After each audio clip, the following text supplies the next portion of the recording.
கர்த்தருடைய நாமம் உயர்த்தப்படுவதாக. கிறிஸ்துவுக்குள் அன்பானவர்களே, இந்த நாளிலும் ஆரோக்கிய வார்த்தை ஒன்றை நாம் கேட்போம். ஏசாயா 61வது அதிகாரம் 9வது வசனம் இப்படி சொல்லுகிறது: அவர்கள் சந்ததியானது ஜாதிகளின் நடுவிலும் அவர்கள் சந்தானமானது ஜனங்களின் நடுவிலும் அறியப்பட்டிருக்கும். அவர்களை பார்க்கிற யாவரும் அவர்கள் கர்த்தரால் ஆசீர்வாதம் பெற்ற சந்ததி என்று அறிந்து கொள்வார்கள். இந்த வசனத்துல வரக்கூடிய ஒரு பதத்தை பாருங்கள். அவர்கள் சந்தானம், அவர்கள் சந்ததி.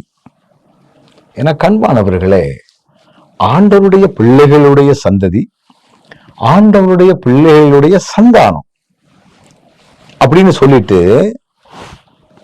ஜனங்களின் நடுவிலே அது அறியப்பட்டிருக்குமா?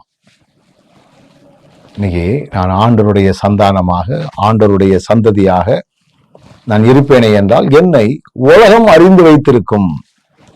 உலகம் அறியக்கூடிய அளவிலே அவர்களை பார்க்கிறவர்கள் யாவரும் அவர்கள் கர்த்தரால் ஆசீர்வாதம் பெற்ற சந்ததின்னு அறிஞ்சுக்கிடுவாங்களாம்.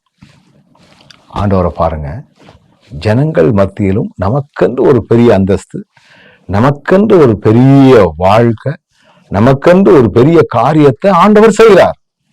எவ்வளவு மகிமையாக அவர் செய்கிறார், எவ்வளவு ஆச்சரியமாக அவர் செய்கிறார், எவ்வளவு அற்புதமாக அவர் செய்கிறார். நம்ம அவரை மட்டுமே பின்பற்றும் பொழுது உலக மக்களுடைய கண்களுக்கு முன்பதாக இவர்கள் உண்மையாகவே கர்த்தருடைய பிள்ளைகள். பல ஆண்டுகளுக்கு முன்பதாக ஒரு சகோதரன் வியாதியிலே பிடிபட்டான். இந்துவிலிருந்து அவர் கிறிஸ்தவத்திற்கு வந்தவர். மிக நெருக்கமான வியாதி. மக்கள் எல்லாம் சொல்லிவிட்டார்கள், வாத்தியார் பின்னால போனதுனாலதான் நம்ம சாமி அவனை அடிச்சிட்டு என்று எல்லாரும் சொன்னார்கள். ஆனால் மருத்துவ கணிப்பையும் தாண்டி ஆண்டவர் கிருபையாக அவனுக்கு ஒரு ஆரோக்கியமான வாழ்வை கொடுத்தார், அற்புதமான சுகத்தை கொடுத்தார்.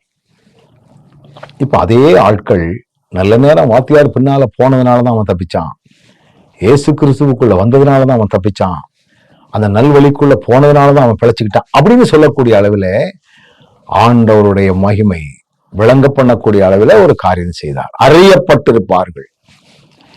ஆண்டவரை சேவிக்கிறதை உலகம் அறியக்கூடிய அளவிலே கர்த்தர் உங்க மூலமாய் சில காரியங்களை செய்வார். நல்ல ஆண்டவரே, எங்களுக்கு நீர் கொடுத்திருக்கிற இப்படிப்பட்ட ஒரு மகிமையான காரியத்தை நாங்கள் புரிந்து கொள்ளக்கூடிய ஞானத்தை தந்து வழி நடத்தும். இயேசுவின் நாமத்தில் ஜெபிக்கிறோம் நல்ல பிதாவே, ஆமென்.